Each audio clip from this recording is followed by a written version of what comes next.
Good evening and welcome to the Sound Off Show. My name is Linda Kirker. I host the program and thank you for joining us this evening. I appreciate it. I want to start the program tonight by talking a little bit about what's in this little booklet, which is the American Patriots Handbook, and it has our U.S. Constitution in it. And if you haven't read it, I urge you to get a copy or call me and I'll give you a copy. And then if you have, children or grandchildren, please sit down with them and read this together and discuss what it means, because this is the core of our nation. Our U.S. Constitution and our constitutional republic. Our Constitution is the rule book for ordering of political society, limiting the federal government in its reach and authority, and empowering the people and the states. The Constitution is the anchor of our nation and the foundation of our nation's sovereignty and the strength of its people. With its faults, our nation has a proud history of accomplishment and success beyond the founders' wildest dreams. We need to teach our children to be proud of their country and to know that they are citizens of the United States of America, a nation that millions of people around the world want to enter to gain the freedom and opportunities that we Americans often take for granted, perhaps at our peril. Abraham Lincoln said, quote, the philosophy of the classroom today will be the philosophy of government tomorrow, unquote. It is up to us, the people, to ensure that our youth are well educated on the history of this unique nation among nations. That is my opener for tonight, and if you can't tell, I'm a big proponent of our U.S. Constitution. It is so critically important that we all understand it and make sure our youth understand it, because that's what holds our nation together. But we, the people, if we are not informed and if we don't stand up for what is in the Constitution, then we're going to lose it, folks.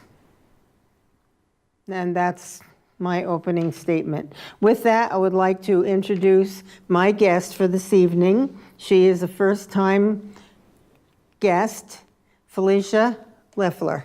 Welcome. Thank you, Linda. Nice to have you here. It's nice to be here. You live in Enosburg. I do, yeah.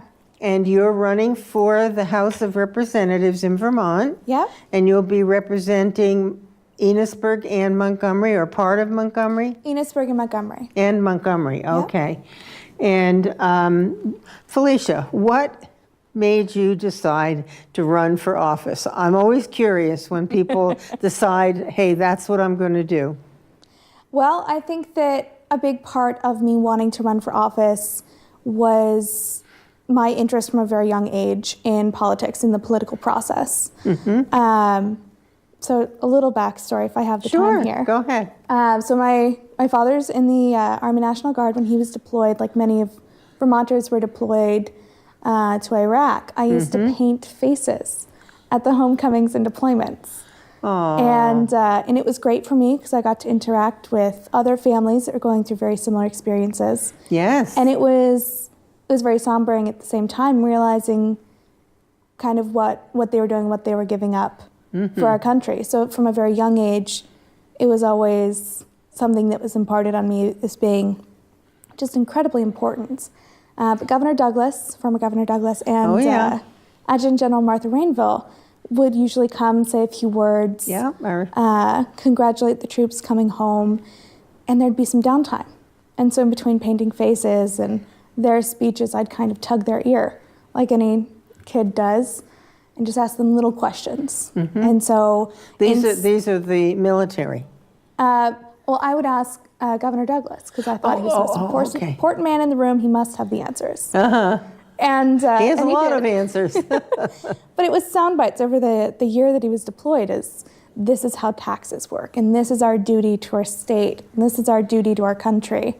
And so from about the age of 10 and 11, it was so important to me to follow through on this kind of what was this politics thing about. And so through high school at Enosburg and through college, it maintained my attention, and it was really what I was passionate about, was good governance and constitutional governance and being good for the people. And so all through college I was involved in helping out on campaigns, helping get other leaders elected. You did? Now, I did. Where? Virginia, where I went to college. Okay, okay. So this is the 6th race that I'm working on. It just happens to be my own. Oh. So you have a little experience and knowledge about what people did as you supported them. Yeah. And so when right after I graduated, I was recruited to manage the field program on a race not far from where I went to college. And when I came back from that, I was really looking to see who was the next leader that we were going to elect in Enosburg, who was going to represent the 7th District and really advocate for the people there. And it was when I started probing into that friends and family and some of the party leadership suggested that it would probably be all right if I ran. And it's a pretty daunting undertaking. Yes, it is. It's a lot of work. It was certainly something that I considered heavily for a few months, but I decided to run because I think I can do a lot of good. I think that my education and my experience and my love for my home would really make an impact on the kind of place that I want to see Vermont become, and the place that sometime in the future I would want to raise a family. And I think that's the big part of why I run. I love my home and I'd do anything for it. I get that. I understand that. And you studied government in school. Did. Yeah. And then you worked on campaigns while you were in school. Yep. So you do have some experience with that and some knowledge, and you watch the process. Yes. And I think that's great. That's a great way to get a comprehension and understanding of what it takes to run a campaign. It's a lot of work. It is a lot of work. It's a lot of work when you work on one, and managing my own campaign, I thought that going into it I'd understand what I needed to do, and there's just so much more than I ever experienced because there's an emotional aspect to it. There's that emotional investment. That's true. In being the candidate. That's true. And my philosophy years ago when I ran was, people approached me like you and suggested, and asked me if I would run. And I hadn't really thought about it, although my husband, before he passed away, said, Linda, you should run for the Senate. You'd be good at it. And I said, what? Me? Yep. And so when people approached me, I said, well, I'll consider it, but I'm not doing this solo. Yeah. If you want to work on a committee with me, and that worked like a charm. They really dug in, and we had fun, and we had 2 fundraisers that, spaghetti dinner, we did everything. We made the spaghetti, we did everything. And we had a community garage sale. Okay. And people saw me working, which was a good thing. And it was lucrative, and it gave us a sense, got the community involved as well. Yeah, I think the real tipping point when I was really mulling over, am I going to run, was talking to my dad. And of course, my dad and 3 of my sisters have all gone into the service. Really? Yes, and so I asked him, I said, is this really something, would you want somebody like me to be in charge? I mean, you've dealt with leaders all your life. And my dad kind of looked at me and he said, I serve the public because it's what I want to do. You've always wanted to serve the public. this is just a different way to do it. Yes, that's true enough. Absolutely. There are a lot of ways to be of service. Yeah. Whether it's volunteerism or running for office, all kinds of teaching young children, being a scout leader, or just all kinds of ways to serve. Yeah. But I hope you're enjoying the process, even though it's a lot of work, and you never know what the outcome's going to be. You know, you invest yourself, and you give your best along the way, and hope for the best. Yeah. And I think it's been really rewarding so far. Like, it is a lot of work. I always feel like there's something I ought to be doing. Is it returning an email? Is it going out and knocking more doors? Do I take this time to devote it to the campaign? But I think it's been really rewarding just getting out there and getting to talk with people that I grew up with. I mean, it's my hometown, and I did not well, but I did ballet in Montgomery at the elementary school there when I was much younger. And so it's reconnecting with old faces and friendly faces and people I grew up with. And, you know, the first time I ran, I lost by just a handful of votes, okay? And we had the spaghetti dinner, and my grandsons, my son and daughter-in-law and my two little grandsons were there. I don't remember how old they were, maybe 10 and 12 or something like that. And they were at the dinner, you know, and they heard the speakers, and then I spoke and everything, and they were a part of it. And after the election, the older one, who was 11 or 12, said, "Graham, did you win?" And I said, "Well, honey, it depends how you look at it." Yeah? I said, "I didn't win the election," and his face dropped. But I said, "I won in so many other ways. I met so many new people, and I got to know more about my community, and I learned more about how government works and how to run a campaign." I said, "In all those ways, I won." Yeah. And that's how I felt about it. It was disappointing, but there were benefits.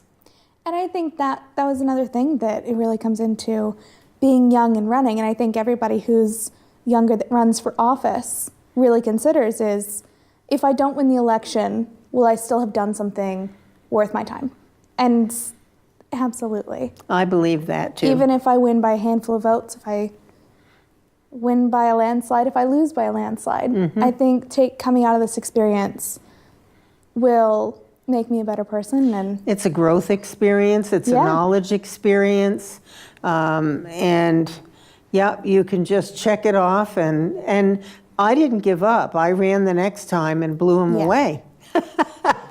And I think that's important too, is just the persistence to see the government that reflects the people. Exactly. And I believe your heart's in the right place, and you want to make a difference for the people of the state of Vermont. Yeah. And I actually had a list of questions for you. All right. So we kind of, if in case there's something you want to add to this, we've kind of touched on it.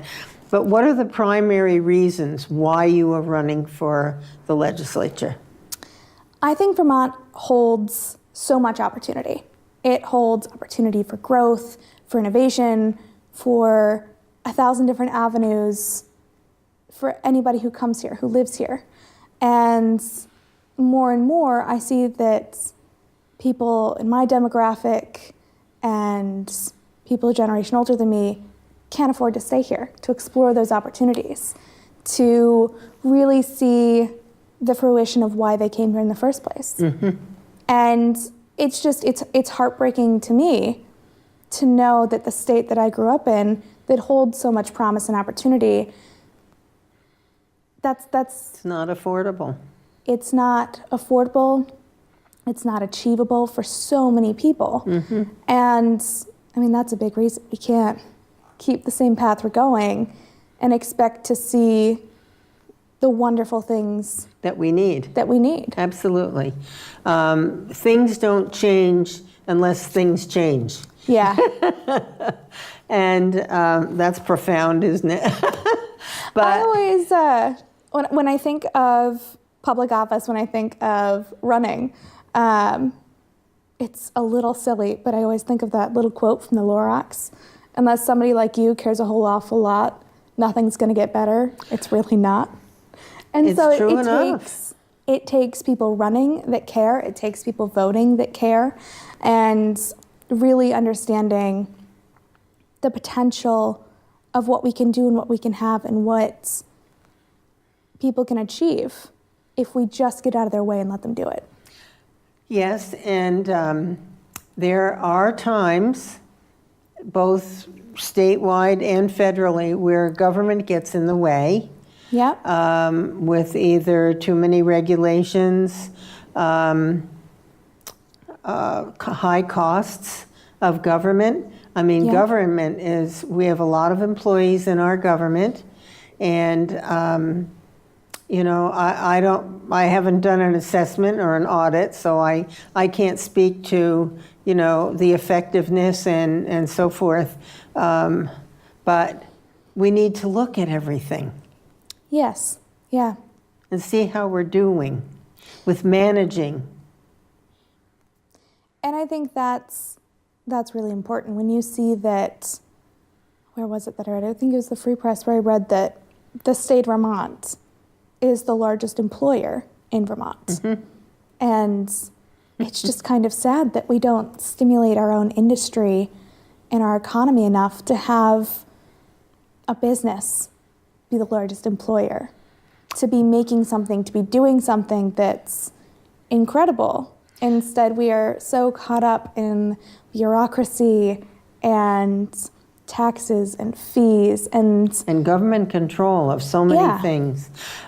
Years ago, I can't remember the exact statistic, but New Hampshire has twice the population of Vermont, yeah. and yet we have bigger government than they do. So I was actually reading an article today, it's from Business Insider, and they were comparing the latest 2017 data. It was done in December of 2017. And it was looking at the average tax per citizen. And I think Vermont's is about $4,300, and New Hampshire's is about $1,700. This is tax per person? Tax per person. And so that, it's a little rough, but it averages out property tax, Income tax? sales tax, etc., all the way through. New Hampshire has very high property taxes, higher than Vermont, but they don't have a sales tax. They don't take an income tax. There's a lot of things that they don't tax. They just really get out of the way. Mm-hmm. And their fees are minuscule compared to what we have here. Mm-hmm. And so people are willing to move there. Businesses are moving there. We're losing a lot of Vermont businesses. Yes, we are. Across the border. And it's, people can afford to live there, even though their minimum wage is the $7.50. $7.20. Oh, Is it $7.50 or $7.25? I thought it was. It's right around there. Right around there. So New Hampshire really embodies their slogan, the live free or die. Yes. And they implement liberty throughout their government in a way that they really get out of the way. They allow businesses to thrive and their economy to thrive, and in a way that they still have a very solid government. And we are so busy funding government and government programs that many of the people, you mentioned the young people who are starting out, can't afford to live here. And I know so many retirees talking about leaving. And I got quite a start the other day. I drove down Klein Road in Georgia, and it's like my road is junction with that road.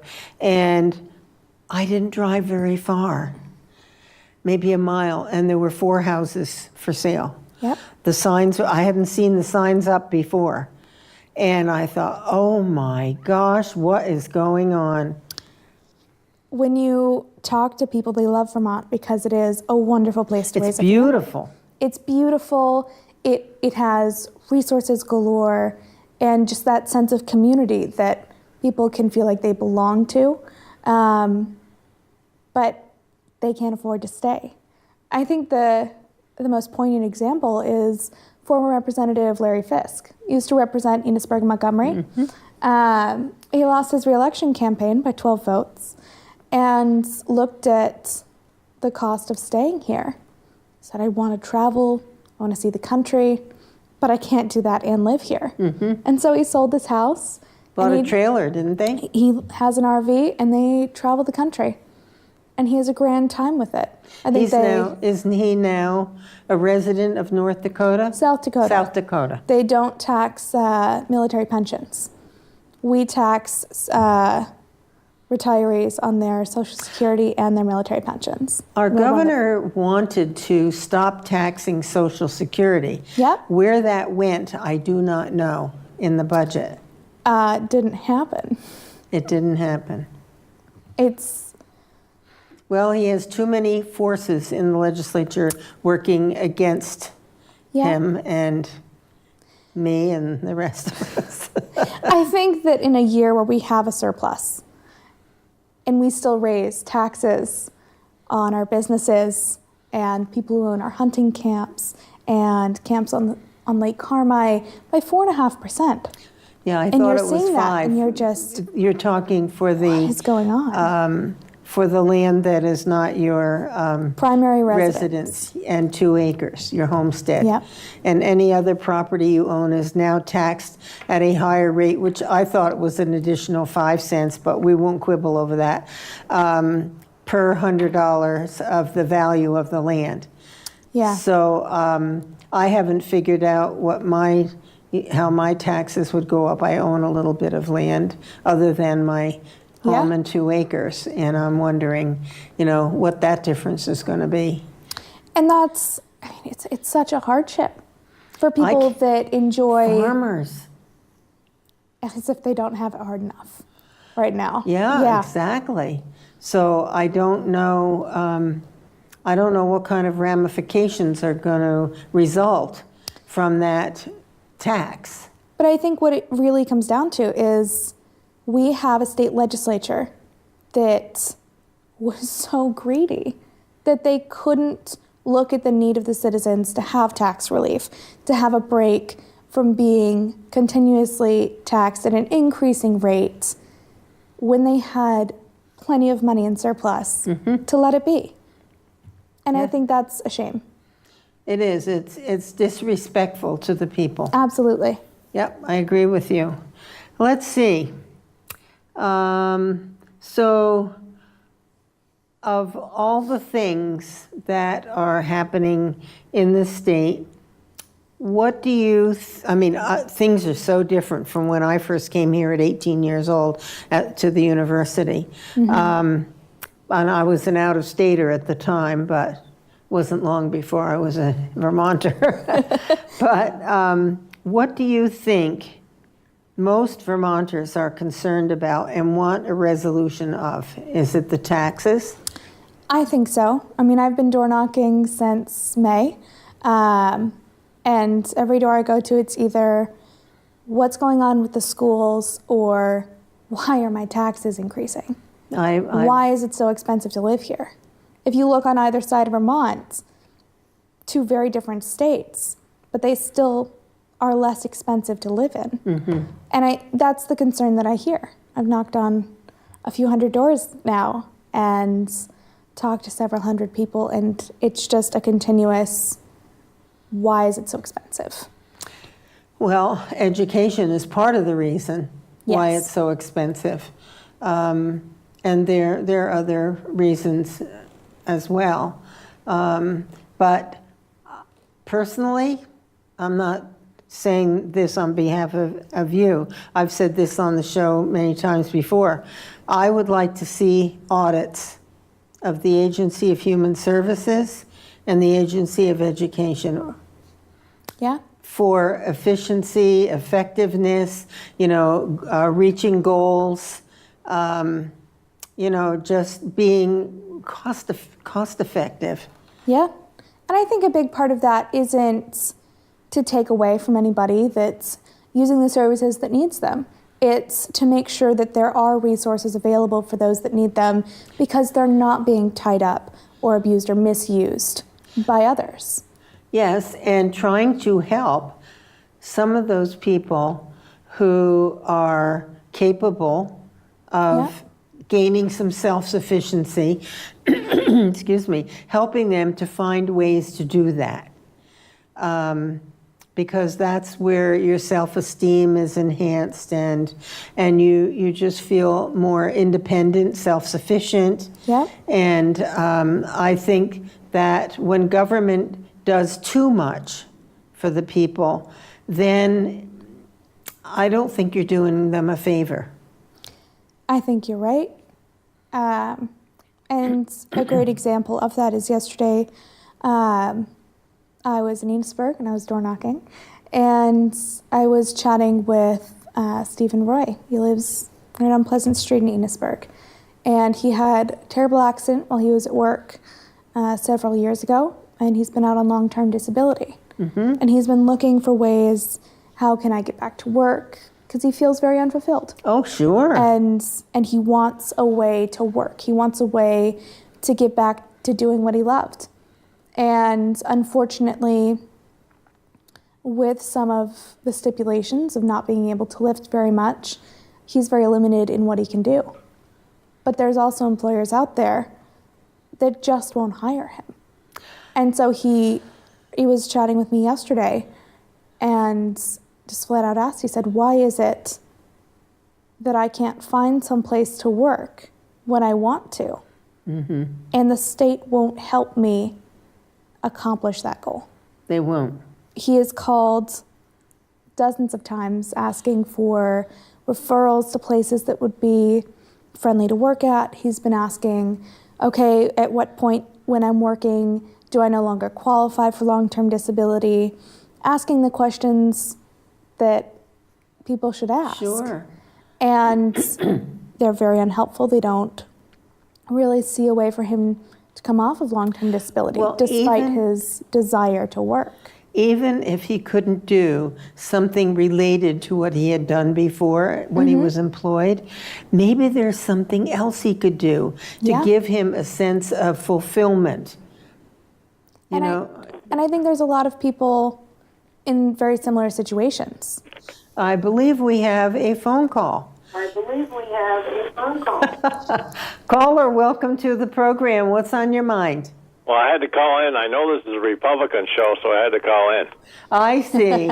Well, thank you for doing that, Dave. We always like to hear from you. Yeah, I always call in, because anybody running for office, you got to have tough skin, because going down Mount Pierre, it's like sitting in a bunch of vultures and hope that they don't chew you out and spit you out. Do you support a two-tier wage? One being high school get paid $9.60, but once they graduate from high school, they should be $15 an hour. I'd like to hear your response. You've already heard my response, so. So I heard that debated on the floor when they were discussing the $15 minimum wage this year. And I think that could be beneficial to employers. I don't know of any states that currently do that successfully. I'd be really interested to look into it further so I can really see the benefits and kind of the drawbacks to doing that.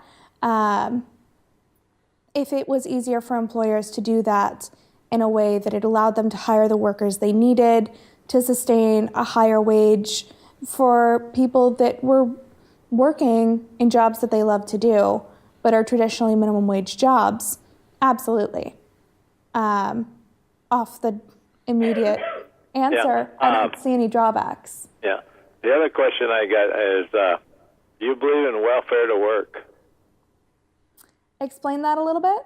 Welfare to work means, we'll help you when you're on social services, but we need to, get something back from you when, instead of staying on your lifetime being on social services. I believe in helping single parents with children, provide them a babysitter, and try to get them so they get back in the workforce, give something back to society. because we got too many people that are out there that are on social services, and we need to get them to work so they can start paying in Social Security, so they'll have Social Security later on in life when they retire. So that's basically, what welfare to work is, trying to get people back into the workforce, give them some pride in themselves, and to do what's right by providing, better wages for the parents, so that way they can buy something and make the economy better. Absolutely. And I think that feeds into what we were just discussing with Stephen, is that's what he wants to do, is get back to work. I think that Vermont does already require that people on unemployment do go out and look for jobs. I think that there could be a lot more done. You mentioned childcare there, and I know that's a big hang-up for a lot of people because childcare is so expensive. So absolutely, helping people get back to work is something I would support wholeheartedly.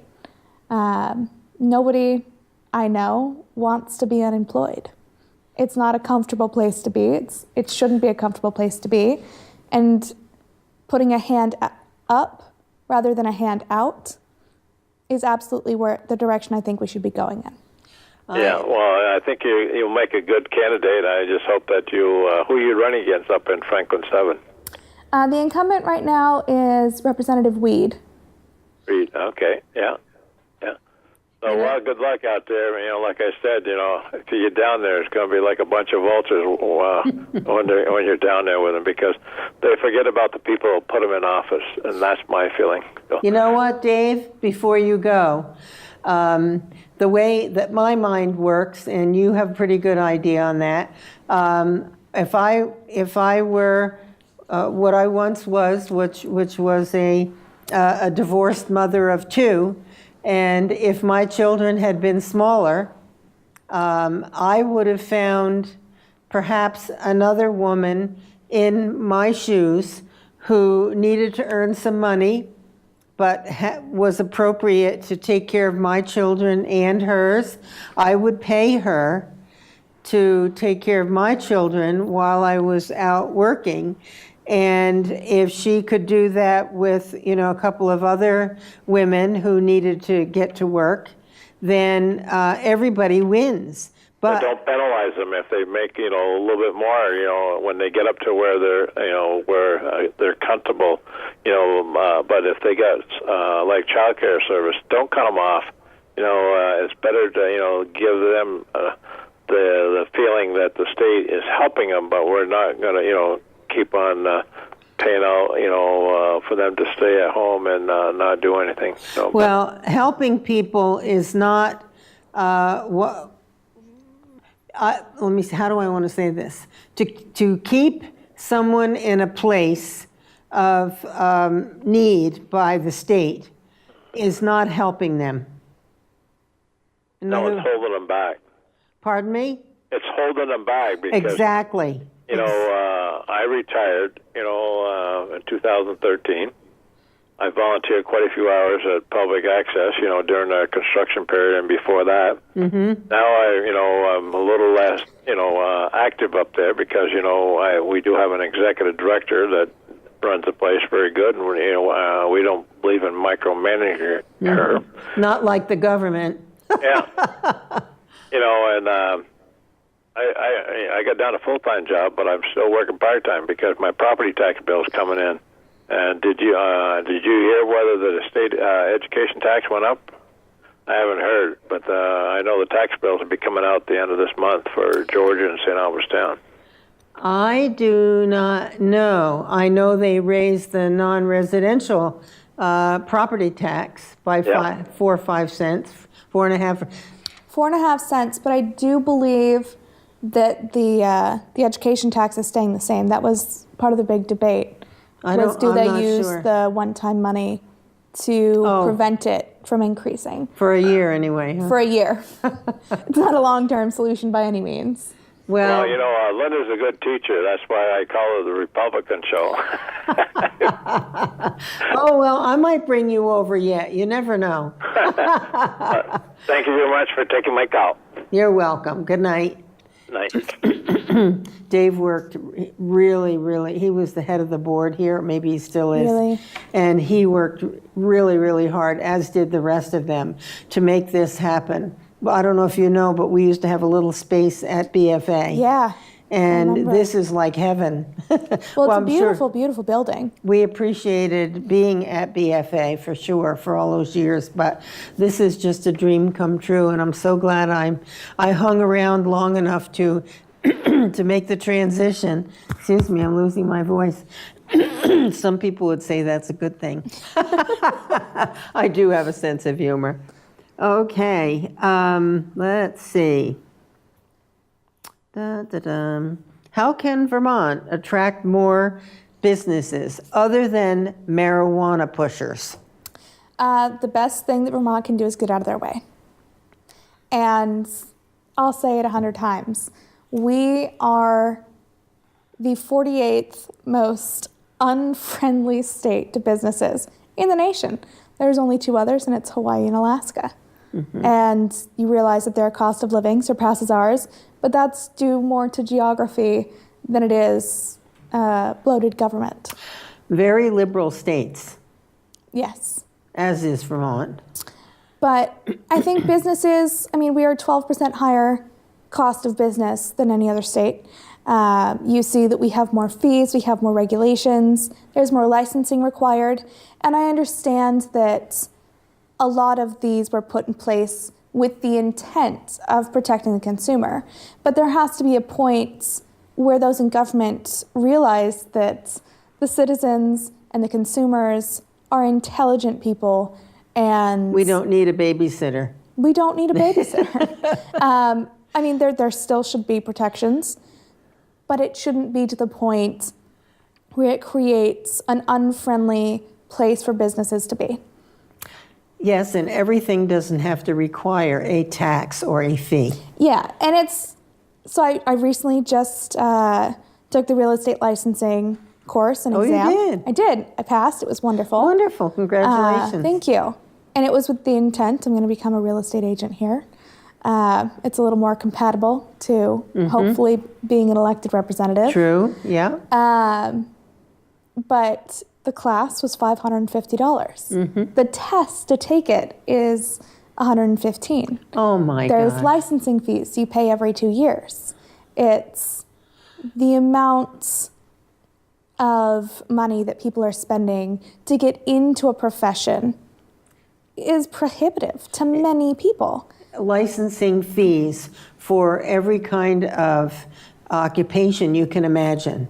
And it's all about getting money into the state, but it's penalizing the individual proprietor. Yes. And that is not healthy for the state. And I think that, what's the statistic I just recently saw? 2 out of every 3 jobs require some kind of licensing. Really? Which has some kind of fee, because everybody has to get paid. And the fact it comes down to the more licensing you require, the more paperwork it requires. Somebody has to process that, the fees pay their salary, and that's understood. But it's cost prohibitive. You are excluding people from the workforce. True. Well, maybe someone ought to take a look at the big picture in terms of all of those types of things, the regulations and the taxation and the fees, all of these things, and just make some common sense out of it. I think common sense is absolutely needed. And again, it comes back to the fact that we need to have businesses be held accountable to make sure they are honest, and that's wonderful. But people can also do that with voting by their wallet. If you know a place is unscrupulous, if you know it's unethical, if you know it has bad business practices, you just don't go there. That's right. And it's very easy to discern those businesses from others. But when you see this incredible cost to do business, and small businesses, which make up 94% of all of Vermont's businesses, are struggling to be able to afford the help that they need, are struggling to really get off the ground, to establish themselves, to make their name, and Vermont keeps getting in their way. Well, that's true. And I was just thinking about IBM. Yes. When I lived in Essex Junction, IBM employed 8,000 people. Yep.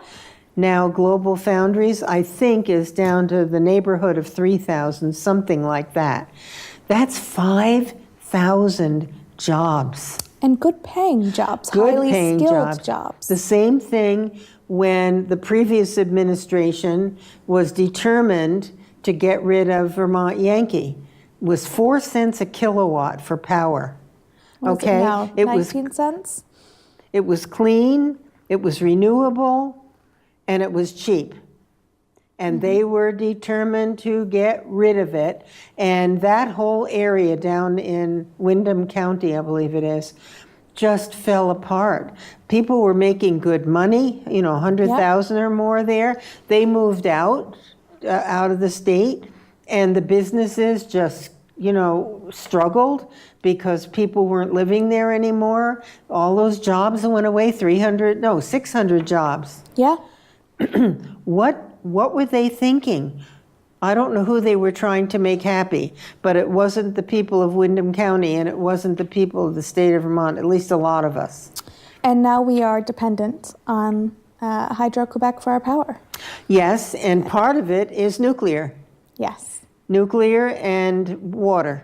Yep. I think, so my dad was actually a casualty of the IBM layoffs. So my parents are originally from the western coast. My dad was born in Spokane, Washington. My mom was Salt Lake City, Utah. Mm-hmm. And so he was getting his degree in Idaho when he got the offer to come work for IBM. And I was 6, 7 months old when I moved here. So Vermont's the only home I've ever known. Mm-hmm. And with that, I take great pride. But I was still pretty young when they laid him off. And there used to be a van that left from Enosburg to take everybody in the carpool down and everybody back. And it was a major employer, not just in Essex, but all over kind of Vermont. Yeah. Oh, yeah.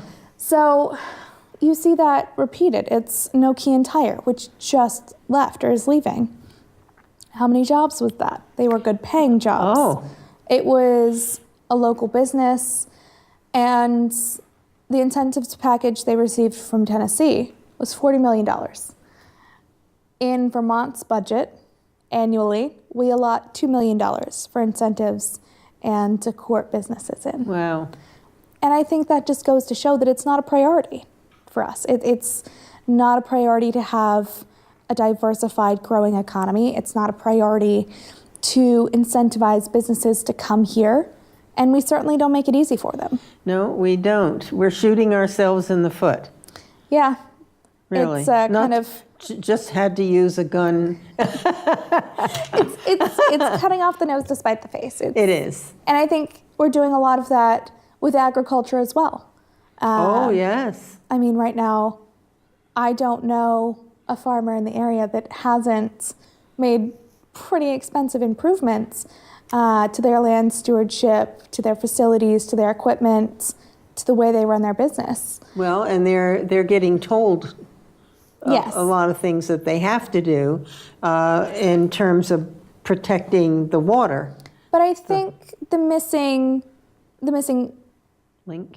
part of that is people don't understand how much the farmers want to protect the water. It is what sustains their farms and their herds. And brings people here. Exactly. So, I mean, it's something that everybody is involved in. Everybody is concerned with water. Mm-hmm. And I think that for a very long time, farmers have been used as an easy scapegoat. Mm-hmm. And it's very easy to misunderstand just their investment. And it's much larger than mine. And we need our farms. Absolutely. Vermont has lost hundreds of farms. Vermont's economy is agriculture, tourism, and small businesses. And absolutely. Again, we regulate our small businesses. It's very expensive to do business. Doesn't help them. Tourism, we could do better. And with agriculture, we aren't helping them. Mm-hmm. We hinder them almost at every turn, and they're frustrated. there are people that is their love, that is their passion, it is what they are good at. It's their life. It's their life. And you see more and more farms are going out of business, they're closing. Or you're getting the really big farms, and some of the smaller farms are Well, giving I up. think the big farms is something that we created. Oh, yeah. We didn't allow for a small farm to be sustainable. And people that saw their neighbors and their friends going out of business wanted to keep that herd local. And so they grew. I don't think that in any way there's any maliciousness with a larger farm. It's just what they've had to do to survive. Yeah, I don't know too much about that, but I just know that there has been a trend toward larger farms. Maybe they're more productive financially, maybe, you know, business-wise. I think that's a big part of it. But it's very difficult, especially with milk prices right now, for a small farm to be economically sustainable. Well, and you may not agree with this, but tourism is one of the biggest incomes for the state. Absolutely. And people aren't going to want to come here if we don't have healthy farms and we don't, and if our landscape is covered with solar panels, and thankfully our governor doesn't want windmills all over the ridge lines. Yeah. Hopefully he'll stick to that. But that's not going to lure people here. We have beautiful mountains. I've been here for 60 years, and I still love to drive like up to Franklin to my son's house, and I see the range there, and I just go, oh, that's so beautiful, you know. Or I drive down the interstate heading south, and I just, you know, it's amazing. Yeah. It's so beautiful. It's breathtaking. And the lake and looking over at New York and the mountains over there, I mean, it's just stunning. And we're lucky to have that. We are incredibly lucky to have such a state to live in. Yeah, And more people should be able to experience that. absolutely. Let's see. Well, this is a question I had, but I think we've covered it. Are Vermont regulations too stringent for businesses, farming, and private medical providers? I'm really Yes. concerned about that. It's an issue. I was an RN.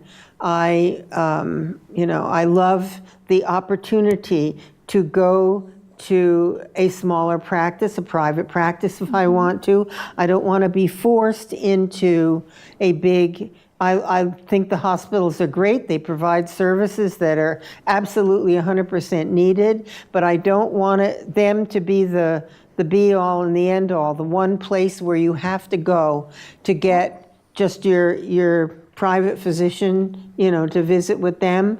But it's become more and more difficult financially for the private medical practice to stay in practice.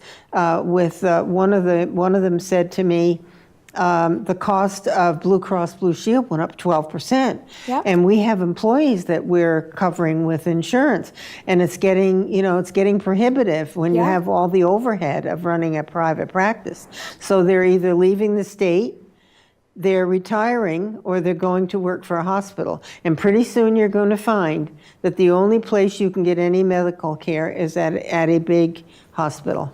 And I saw that very personally. It was just a few years ago where Mousetrap Pediatrics became Yeah. Northwestern Medical Pediatrics. Yes. And it was quite contentious for a few doctors in that office that did leave the state because they wanted to practice privately. But I think the answer to your question is yes, it's cost prohibitive. And we make it cost prohibitive. It's intentional. I don't know if it was maliciously intentional, but I think that people have wonderful ideas that they don't look at the repercussions of.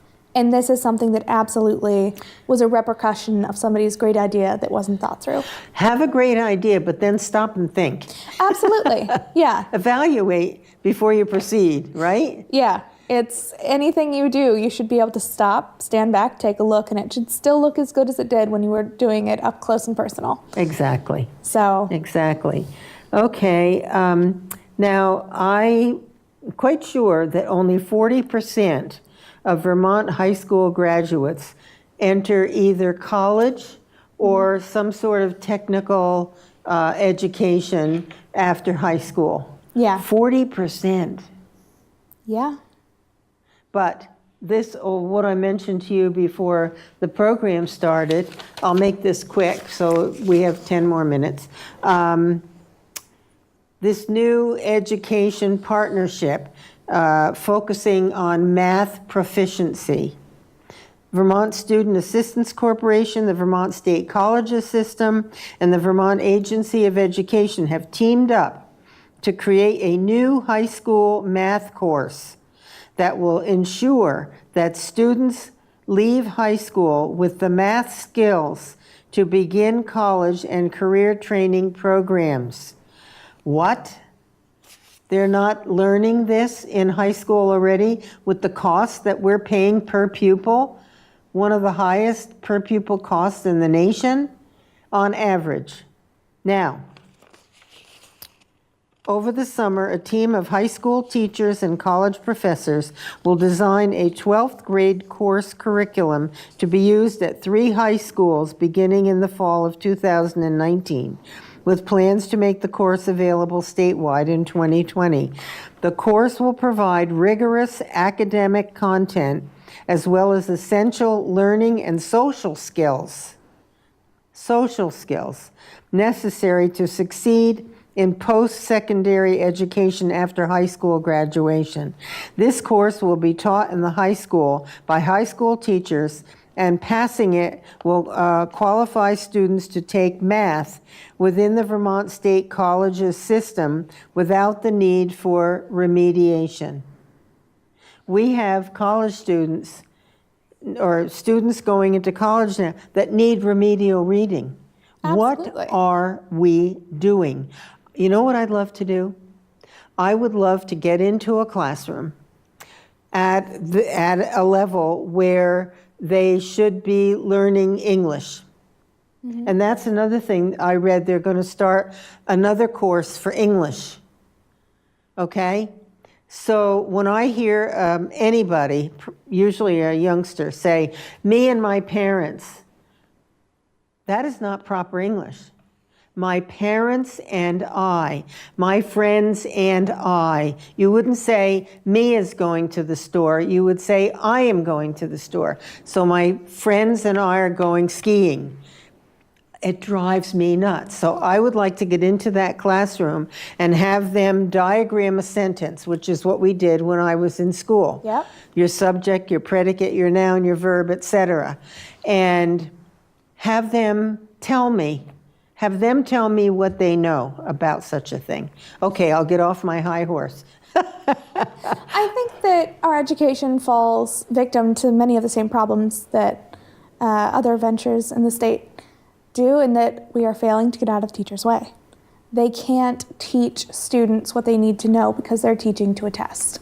They can't teach students at the level they need to be. Okay. I have heard this many times. Well, they're teaching to the test.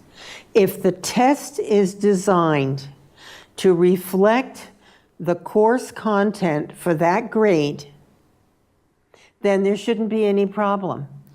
I think, while I agree with that, I think a big part of it is it's not designed that way. I remember being in school taking the kneecaps. That was the New England assessment. That being said, it's not intuitive. It's not something that, yes, I've learned this and now I can test on it and be proficient. It's really not in a way that... It's kind of negligible. Yes, and so I think that a lot of teachers are frustrated in the fact Absolutely. that they know what the students need, they know how they would like to see them come out of a class, and more they're inhibited by different course requirements. Like Common Core. Like, exactly. a teacher is an incredibly educated human being. They get into a classroom, and many times they know the students better than anybody else in that school. They should have the ability to teach them what they know they need to learn. Absolutely. And the teachers went to school to learn how to teach and to learn a subject matter. Yep. Okay? They're the ones proficient in that. So they are the factor that can make education great. Absolutely. But if they are stifled and trapped with the students in a failed system, which I have said many times, and that's where we are as far as I'm concerned, frustrated teachers who could be doing great things, but their hands are tied. And we're down to 4 minutes, just so you know. All right, that went by quickly. So, okay, are there any things that we haven't spoken about that you would like to, we talked about the farms, the certificate of need, you know what that is? Yep. I think that's another problematic thing, where you have this state, what is it called, the health, the 5-member appointed healthcare board. Green Mountain Healthcare Board? Yes, thank you. Okay. And you're a pretty smart girl. I hope so. I paid enough for my education. And I think you'd be a really good representative down there because Thank you. You think things through. You don't just jump. You know, you reason things out, which is what we need more of in this state. Yep. People who are going to stop and think. And then make sure that the decisions that are made are based on logic, common sense, cost effectiveness, whatever, criteria you're going to use. And I believe you will do that. Thank you. You're welcome. And I think that's a big part of kind of my experience coming into this is I spent 4 years in college. I spent several years in high school, 2 or 3, and sophomore, junior, senior, studying civics, studying American history, studying our government. And the biggest fault is that we don't think things through. I mean, Vermont suffers from great ideas 30 years ago that are our biggest problems today. And having studied that, having that drilled into me through my education and really through my experience, it brings me to wanting not only to know that the policy that I'd be advocating, creating, and voting for would be sound and applicable today, but also sound and applicable 10, 15, 20, and 30 years down the road. I don't want another generation to have to fix my mistakes. Well, boy, and we need more thinking like that, I'll tell you. Yes, and you know what? If there could be an atmosphere in the legislature of working together, instead of this fighting, you see at the federal level, you see it at the state levels, we're all in this together. And every piece of legislation that's created affects the state and the people of the state, some in different ways than others perhaps, but we're down to a little over a minute here. So anything you want to say to the viewers that, I just ask you to vote for me if you live in Enosburg and Montgomery. I think that I'd be a wonderful representative for you, and I'm working hard to make sure that you see that as well. But just, if you don't live there, look at who's on the ballot, look at who's going to represent you, and really look at their intentions. Is it their intent to provide a better future for Vermont in a responsible way? And if it is, then vote for them. I know there's a lot of good candidates this cycle round. And well, but you're going to be a great one. So keep up the good work. Thank you for coming on the show, Thank you so much, Felisha. Linda. Felisha Leffler, folks, Enosburg and Montgomery. Future representative, I hope. Thank you for tuning in. I really appreciate it. I'll be back next week with another guest. In the meantime, have a wonderful week. Enjoy the weather and take care, and I'll see you soon. Good night.